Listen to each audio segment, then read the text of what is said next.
Hi friends, welcome to my channel. ఈరోజు recipe వచ్చేసి ఎంతో రుచికరమైన చికెన్ దమ్ బిర్యానీ.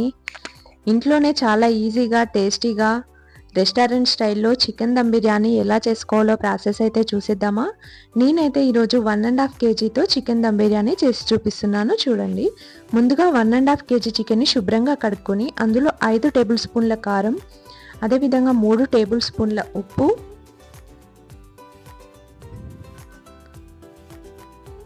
2 టేబుల్ స్పూన్ల ధనియా పౌడర్,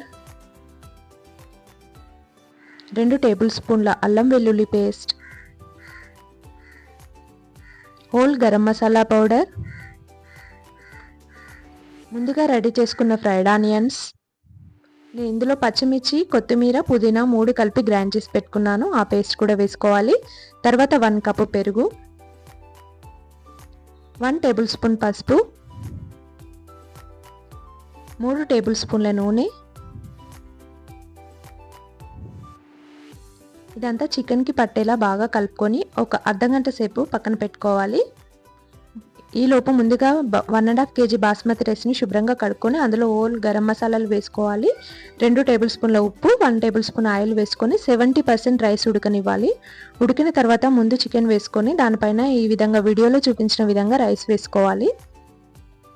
ఇప్పుడు నేను ఎక్కువ క్వాంటిటీ చికెన్తో చేస్తున్నాను కాబట్టి లేయర్ లాగా చేస్తున్నాను. ఇప్పుడు ఈ రైస్ పైన మళ్ళీ చికెన్ వేసుకొని ఇలా స్ప్రెడ్ చేసుకోవాలి. తర్వాత దీనిపైన ఇంకో లేయర్ లాగా రైస్ వేసుకోవాలి.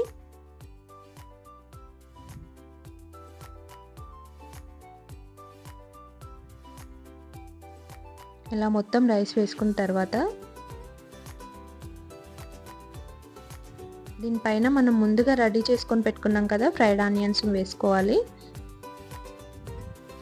మీ దగ్గర ఫుడ్ కలర్ ఉన్నట్లయితే ఫుడ్ కలర్ వేసుకోండి. నాకు ఫుడ్ కలర్ వేయడం ఇష్టం ఉండదు, అందుకే వేయట్లేదు.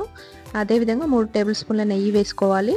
పుదీనా, కొత్తిమీర దానిపైన ఏదైనా చల్లుకోవచ్చు, అది మీ ఇష్టము. తర్వాత దీనిపైన నుండి ఎయిర్ బయటికి వెళ్ళకుండా నేనైతే ఈ విధంగా పిండితో కవర్ చేస్తున్నాను.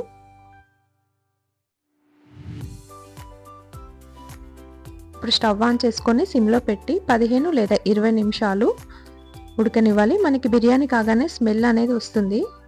చూడండి ఎంత పర్ఫెక్ట్గా వచ్చిందో.